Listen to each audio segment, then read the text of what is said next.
Psalm 112 is the twin of Psalm 111, which we studied yesterday. And in that regard, that is very much the message. Namely, Psalm 112 echoes Psalm 111. Literally, every sentence in Psalm 112 will have at least one word that was used in Psalm 111. But more than that, the structure is the same. They're both psalms that are acrostic for phrases. So the whole alphabet is covered in 10 verses each. But here's the core message. Psalm 111 describes God. Psalm 112 describes a person who is God-fearing. You may recall that was the closing line of Psalm 111. Reshit Chachma Yirat Adonai, the beginning of wisdom is awe of Adonai, a good understanding for all their doings. God's praise stands forever. And so Psalm 112 will now describe who is this person who has wisdom. Who is this person who is Yirat Adonai, a person in awe of God. God in 111 is described as Chanun v'rachum, gracious and compassionate. Yiskor la'olam, who remembers forever. Burito, God's covenant, who is a God of emet, of truth. Samuchim la'ad la'olam, set firmly forever. God is yashar, straight or upright, with the repetition of la'olam, that God is enduring. Both God remembers forever and God is remembering of covenant. And now those same words are echoed in the description of a righteous person. The righteous person is Yashar or Yesharim. Here, the righteous person is Tzaddik. The word Tzaddik will be repeated 4 times in Psalm 112. That is the core, with twice olam, twice la'ad, that quality of enduring, steadfast, forever. And the word that gets repeated 3 times is yireh, fearing, in awe of. And so there is an echo of words and phrases in Psalm 112. Words that were used to describe God are now applied both to the righteous, the tzaddik, in who he or she is, and how God relates to that person. And so without further commentary, to first put up the psalm itself, so as to read through these 10 verses and then to go back and show that quality of echo. Happy is the person who has awe of Adonai. Now that phrase, Yirat Adonai, is where we left off yesterday, right? That was that phrase in the final line, Reshit Chachma Yirat Adonai, the beginning of wisdom is awe of Adonai. And now a description of the person who is living Yareh at Adonai, and implying this is a description of a person who has found wisdom. Hallelujah. Happy is the person who has awe of Adonai, who in God's commandments desires abundantly. Mighty upon the earth will be his seed. A generation of the upright will be blessed. Abundance and wealth are in his house, and his righteousness stands forever. Shining in the darkness is a light for the upright, gracious and compassionate and righteous. Good is a person who is gracious and lends, sustaining his affairs with justice. For eternally he will not stumble, for a remembrance everlasting will be a righteous one. From harmful reports he will not fear. His fixed heart trusts in Adonai. Firm is his heart. He shall not be afraid, even before he gazes upon his foes. Distribution he gives to the needy. His righteousness stands forever. His horn shall be raised in honor. The wicked will see and be angry, gnashing his teeth and melting away. Craving of the wicked shall perish. Now, this psalm opens and closes the same way as Psalm 1. And then when we learned Psalm 1 so long ago, I noted that what comes first often foreshadows what will unfold. The opening of Psalm 1, Ashrei Ha'ish, happy is the person, Sherlo Halach Achrei Eitzat Rishaim, who doesn't go after the gatherings of the wicked. Ashrei Ish is the opening, but the closing also of Psalm 1, the last two words of Psalm 1, V'derech Rishaim Toved, and the way of the wicked shall perish. And here the last words are Ta'avat Rishaim Toved, the lusts or the cravings of the wicked shall perish or shall come to naught. And so Psalm 112 is a wisdom psalm. It's a description of Chachma, as was Psalm 1, with the contrast between the righteous and the wicked. Robert Alter will refer to this last line of surprising us with introducing the wicked as a foil. Yeah. I think of it instead as a contrast. And we're starting at the end. The wicked will see, it's not clear what they're seeing, but we may surmise they are seeing the success of the wise person. Successes we'll see that's both material but even more spiritual. The key word that gets repeated over and over is enduring.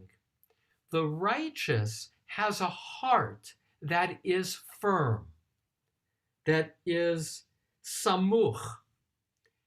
The wicked melt away. They are, if you will, transient. Their cravings perish.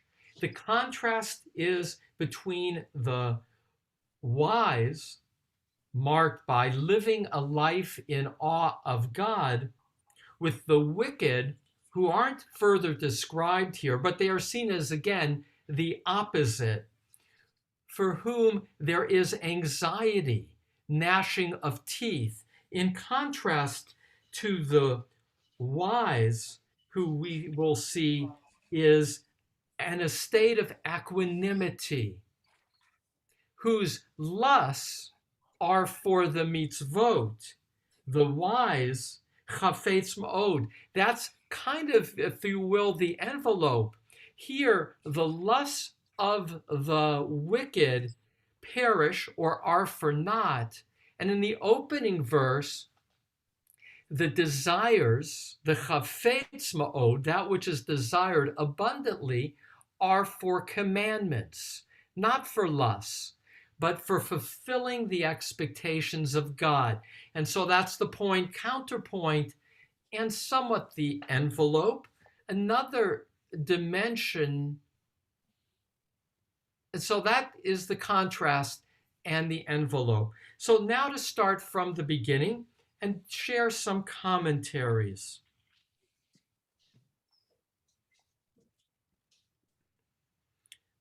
Hallelujah begins the psalm. And one of the contrasts is 4 times Yud He Vav He was mentioned in Psalm 111, and here only twice. Once in terms of the focus. The closing line of Psalm 111 dealt with Yirat Adonai, the awe of God. And so here, that's the beginning.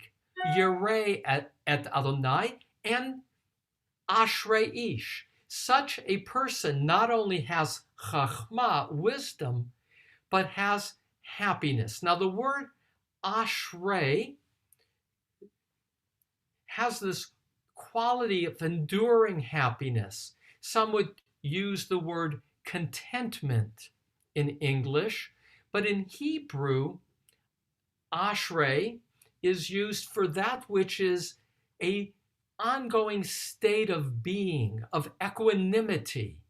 It's not happiness in terms of fun or joy of a moment.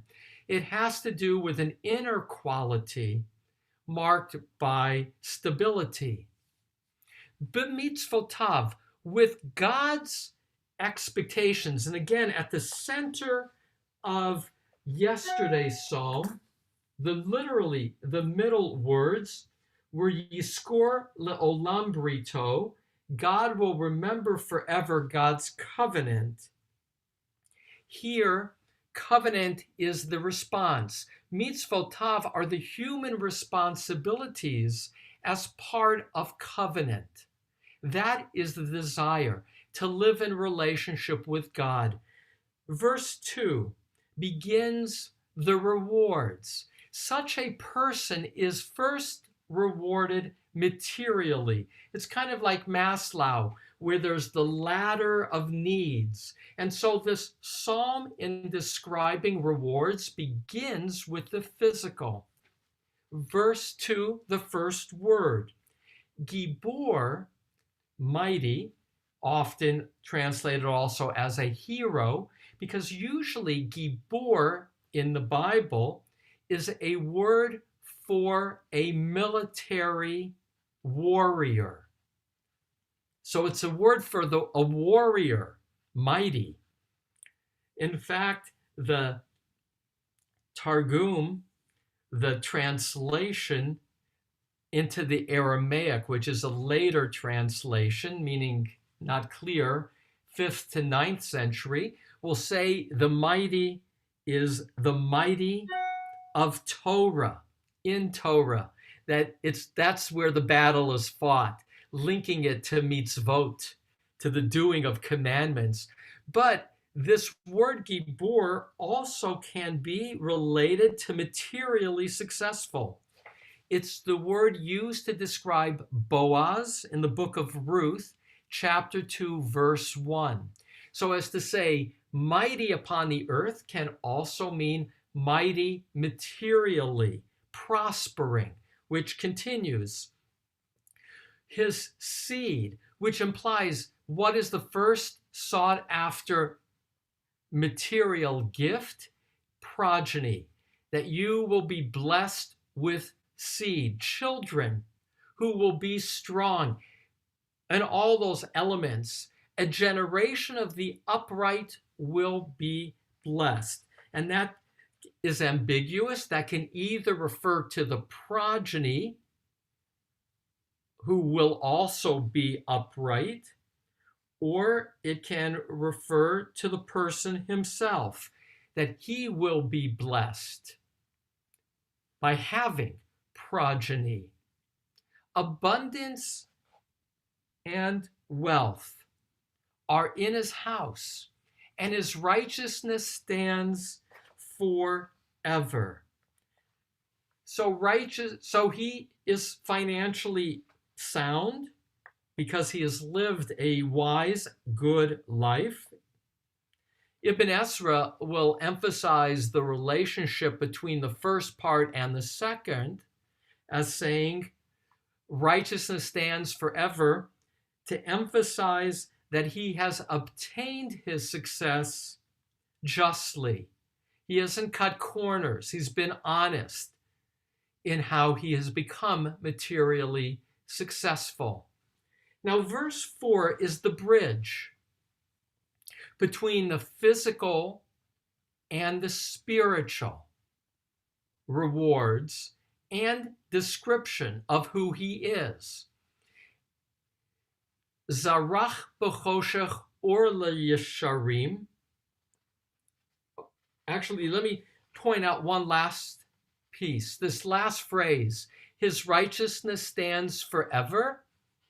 That same phrase appears also in verse 3 of Psalm 111 to describe God.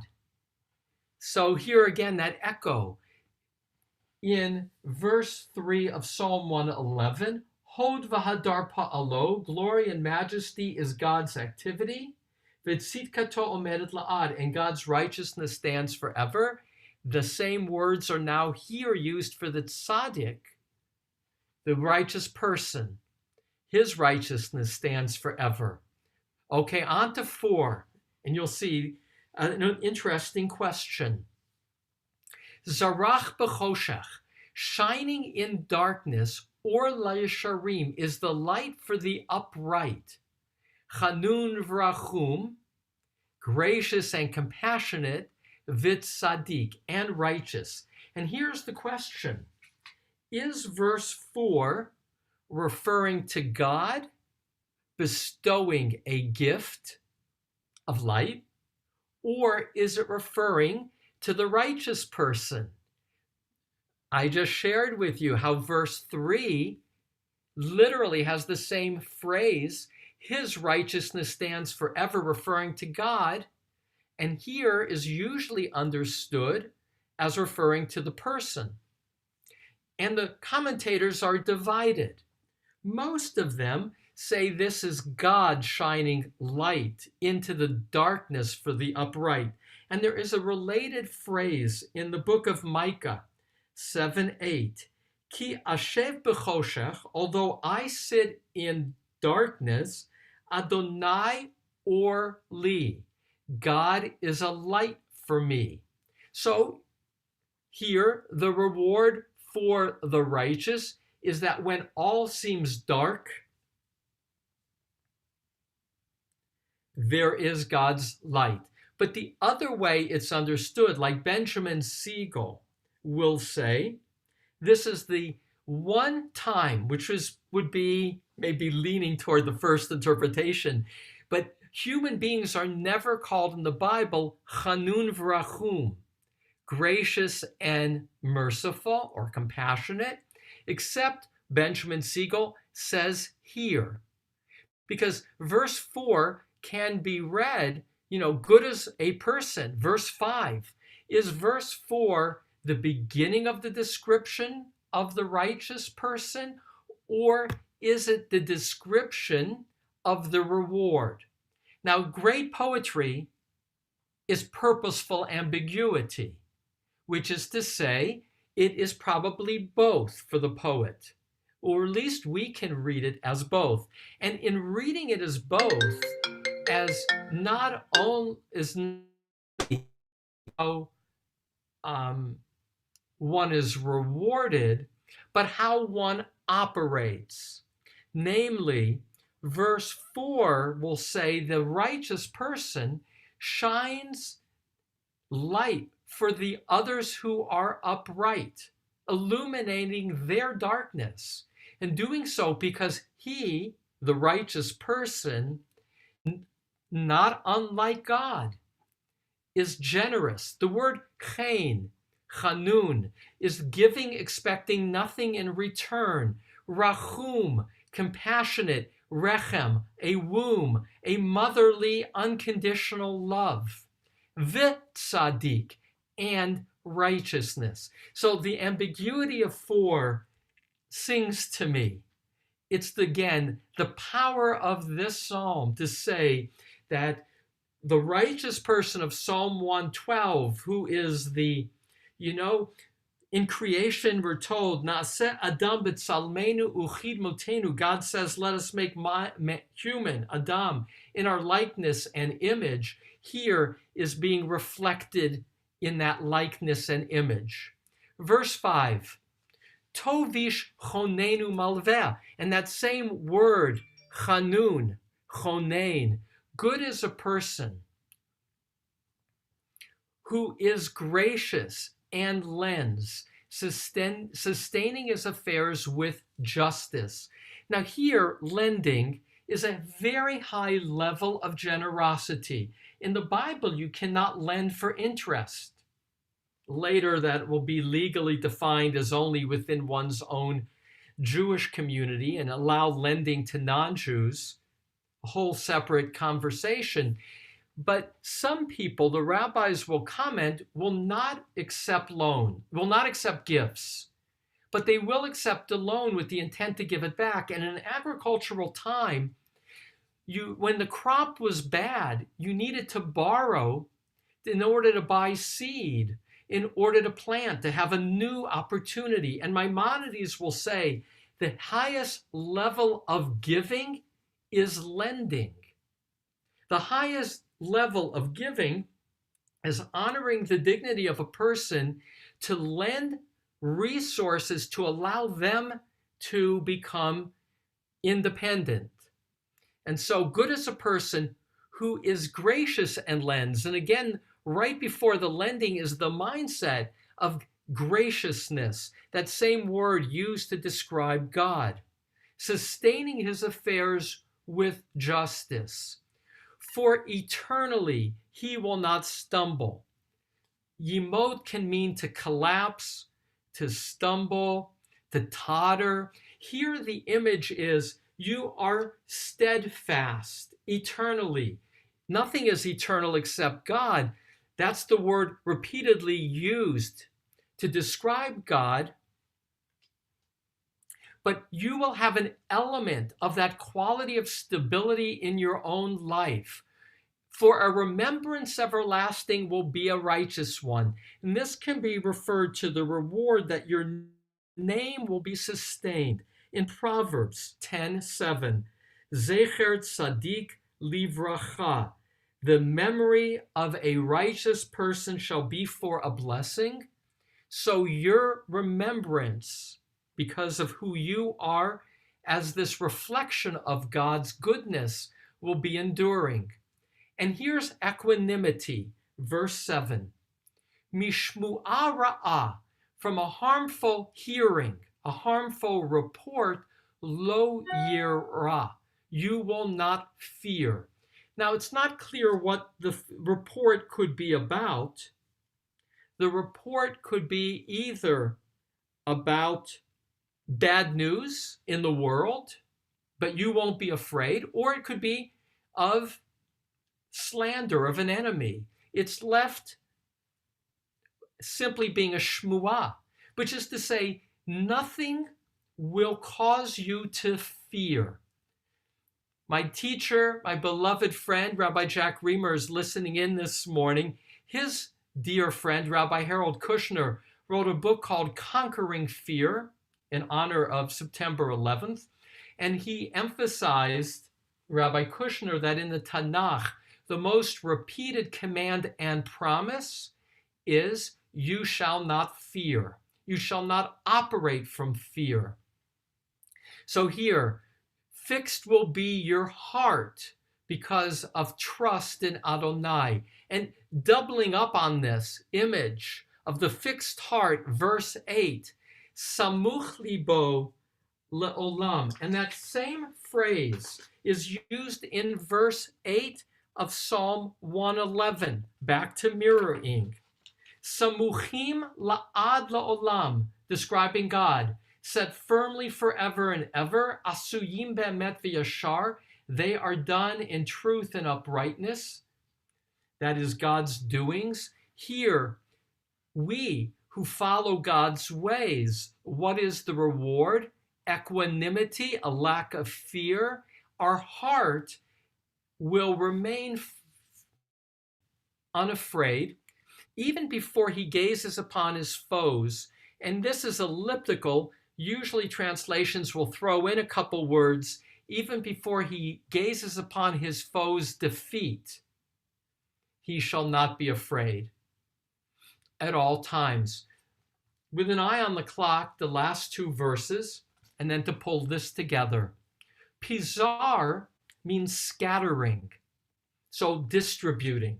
I choose to see this as a noun for flow rather than as two verbs, but it can be understood either as scattering.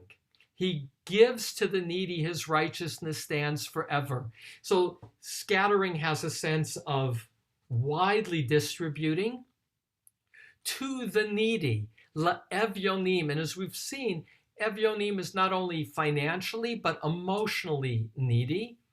His righteousness, who's the his? The caregiver, this righteous person, with again this la'ad, the sense of stability, standing forever. His horn shall be raised in honor, either implying, as commentators will say, that he's like a stag, proud, unafraid, with the horns aloft, or it can mean, for other commentators, that he is reaching upward always. So his horn shall be raised in honor toward God. Another name for God is kavod. So his horns are raised reflecting either God's presence or toward God as yearning. And now the closing line, which as we saw in Psalm 111, the last line is often separated from everything else that flowed and then explains everything else before it. Here, this dramatic shift to all of a sudden talking about the wicked, but it explains everything by underscoring the contrast. The wicked will see, with again this possibility of will fear and be angry. That's the nature of the wicked. They will have anger, ka'as. They will gnash their teeth. They will be, uneasy in the world. And implied is what's going to melt away? Their heart. So in contrast to the heart that is steady, enduring of the righteous, theirs melts away. And again, heart is the source of wisdom in the biblical tradition. The heart is where is the mind, being mindful, being heartful. That for them will perish. Their cravings will perish. And again, back to Psalm 1, their way will perish, which is also to say, potentially, here it's their cravings. Their cravings, and even the word craving is of selfishness. So to pull this together and to get the bigger picture, having looked at the trees, now to look at it overall, the medium is the message, namely, humans have the capacity to be tzaddik, to be righteous. And with that, underneath that, humans have the capacity to be in awe of God, the opening, which allows for being tzaddik, which allows for mirroring the attributes of God. And the attributes of God are generosity and righteousness and justice, generosity that allow for the state of God, namely equanimity eternality, and light, both giving and receiving the light, which equals the nourishment of all that is good in life itself.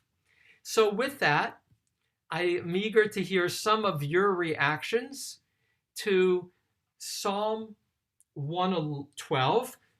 Commentators will say that it was clearly written after Psalm 111, though I could see the two being written also in tandem as a point counterpoint, with again the middle verse of Psalm 112 being Le'olam lo yimat, for eternally he, the righteous, will not stumble. Reactions and thoughts about Psalm 112. I see Vivian and then Alex. Go ahead, Vivian.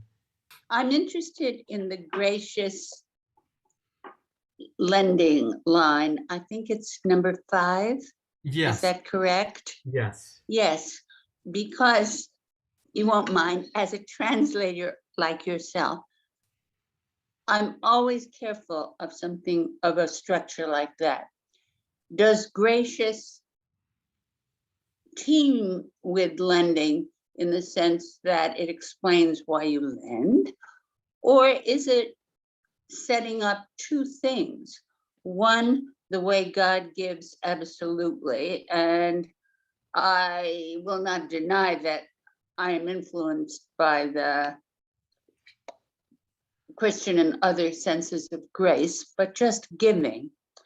And he also gives contractually, which is more like lending.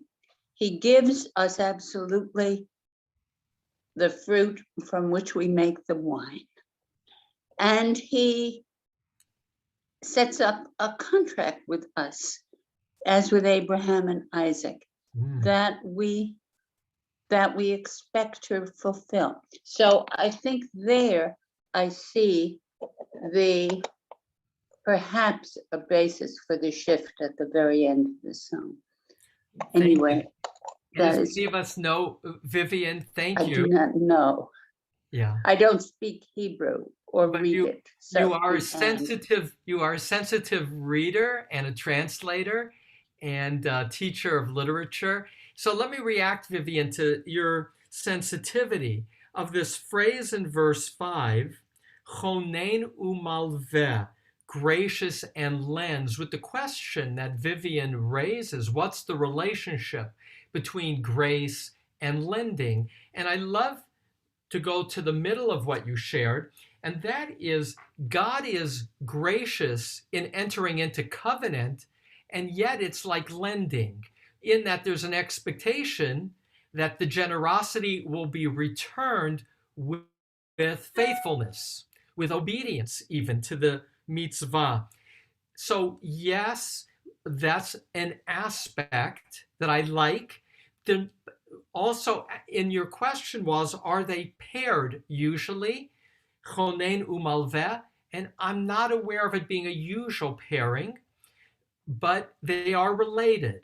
And again, chen in Hebrew, like the word grace, giving, expecting nothing in return, and therefore there's this tension between chen, which is an overflow of love, of giving, and yet, back to Vivian's point, it's coupled with malveh, a sense of pay it back.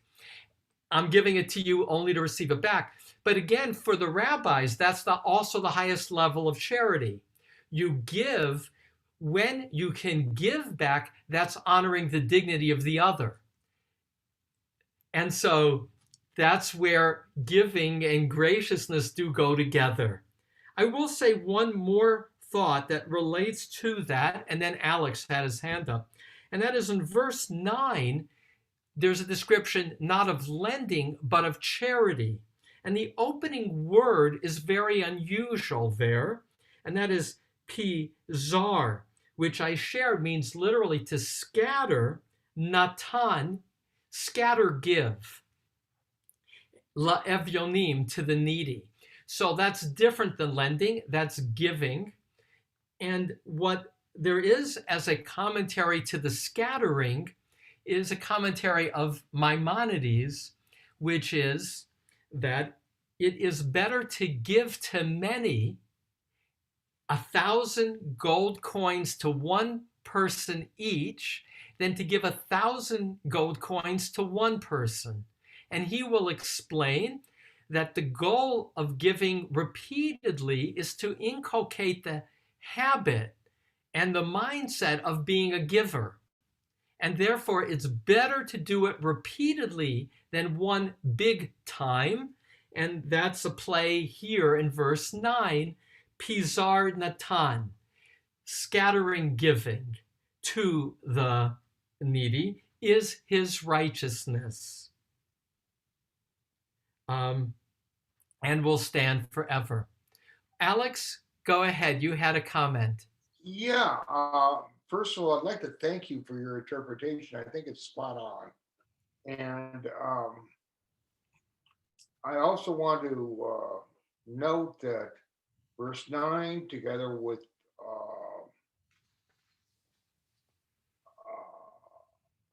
verse 5, together with verse 3, seems to be a divine endorsement of Keynesian economics. You keep the money flowing to the through the poor, you yourself will do well by it.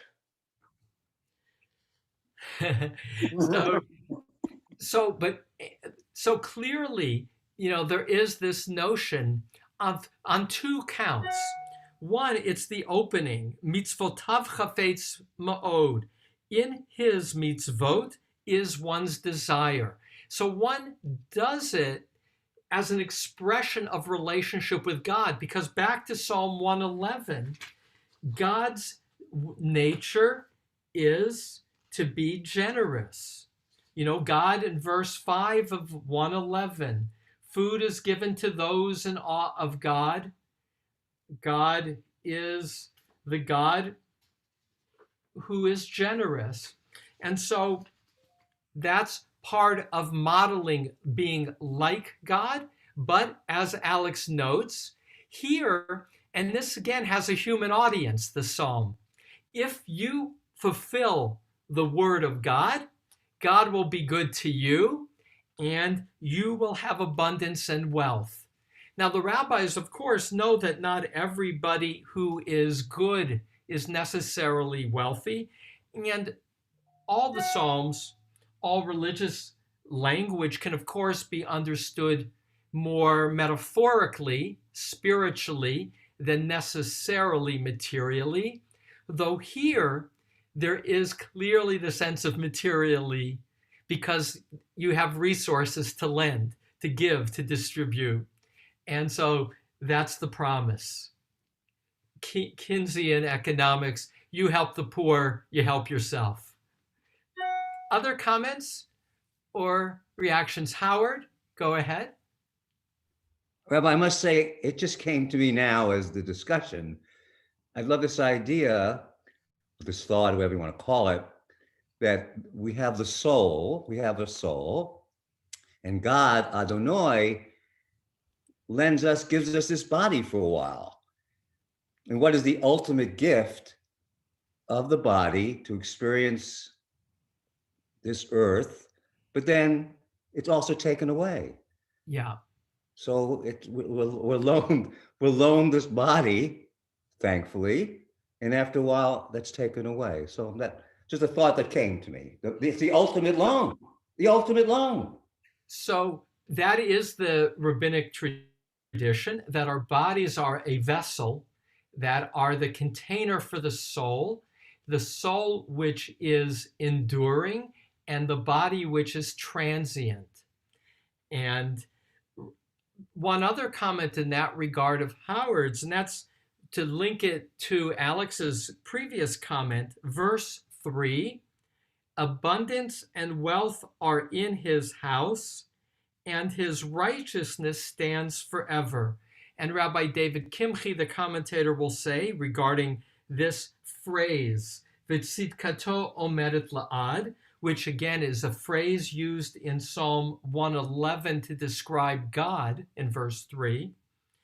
Rabbi David Kimchi will say that's the eternal reward. So you're giving reward on this plane materially, and your righteousness will stand forever. Radak will say that points to Olam Haba, the world to come, that what your quality of righteousness is in this world will be the righteousness that will warrant sustaining that which is otherwise transient. The material is transient, the righteousness is enduring. Closing comment, and then we'll hear from our honorees today. So I want to close with an important line, and then we'll hear from Louise and Chuck.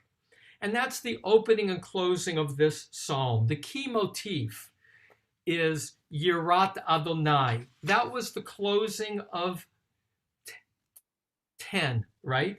Reshit Chachma Yirat Adonai, the beginning of wisdom is the awe of God. And Psalm 112 has described what it means to be a awer of God, and did so with words that echo the very nature of God. And there is a line from Proverbs. Proverbs, by the way, chapter 31, closes with an acrostic. And as we noted, Psalm 111 and 112 are acrostics. They're alphabetical.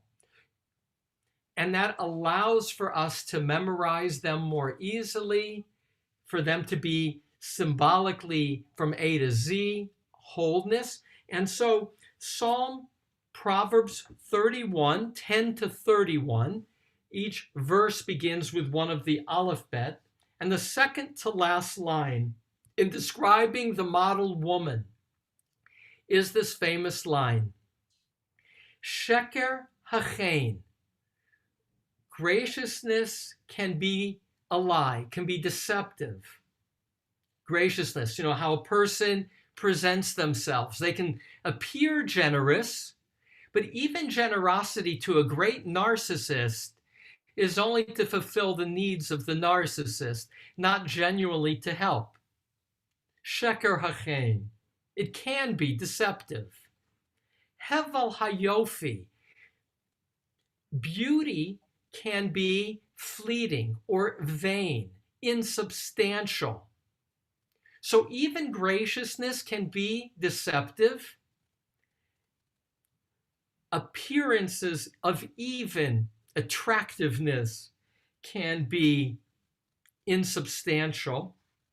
Yirat Adonai, now it's describing this model woman, but Yira Adonai, but fear of God, tit halal, for that she will be praised. And here's a play on words. Our two psalms begin with the word hallelujah, praise be God. Here, the one who is in fear or awe of God, tit halal, she will be praised. Again, an echo to what we and how we celebrate God will be how a person who is in fear of God will be praised. And back to substantiality and insubstantiality. Do not be fooled by appearances, either acts of even acts of kindness that are self-serving, or beauty, which is also only surface. It's the mindset within of seeing the sense of humility that comes out of awe, that comes out of the wow of creatureliness, and that celebrates belonging and responsibility, that ultimately leads to the goal of a life that is enduring in impact and equanimity when lived, and a feeling of God's light in the darkness, and last, thereby becoming a light for others amidst darkness. with that, Chuck and Luis, some concluding words about your prompts of study. And Chuck, you shared with me this image of Einstein and the ball that I liked when we spoke briefly. But Luis, why don't you start with, and then maybe Chuck, about what the study of Psalm. I just would like to say, even though with the pandemic, we felt very welcome, and we've enjoyed the different study groups that your synagogue has. And before the pandemic, we enjoyed coming to services. So we're very happy with our move and with our new congregation. Thank you, Luis. Yeah, when we first got here, we were shopping, shul shopping, obviously, and we checked out a few places. And looking back, I don't know what took us so long to decide on CBI. Oh, thank You know, you. mainly the learning experiences. That's the best part.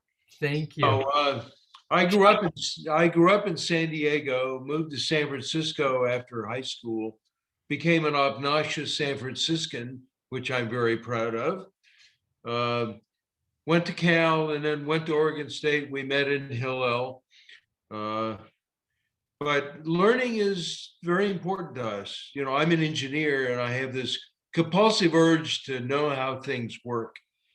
And share with me, Chuck, share with us your Yeah. image of the ball and Einstein. oh yeah, Einstein, you know, he's famous for playing mind games, like riding on a light beam and so on.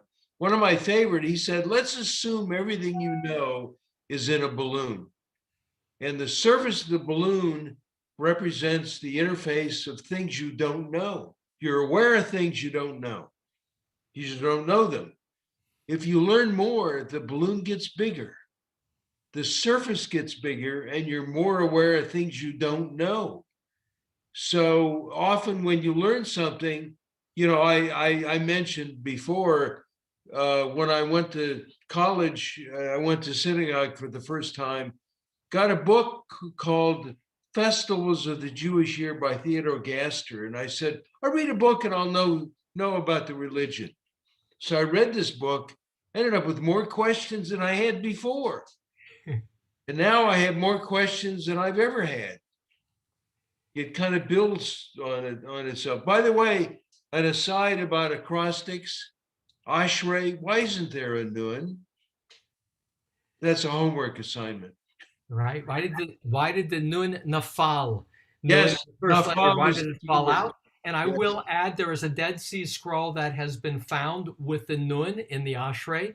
But Oh, I when we did get hear to that. Psalm- Yes. well, when we get to Psalm 145, so I want to just pull together before Kaddish to again thank Luis and Chuck for being regulars, Thank for you. allowing us to honor you today, and to say that Psalm 111 and 112 are a lovely pair of a description of God's goodness and our potential for goodness. Starting next week, Psalm 113 are the 6 Psalms that constitute Hallel. And I look to begin our preparation for Pesach as we begin with Hallel on Tuesday.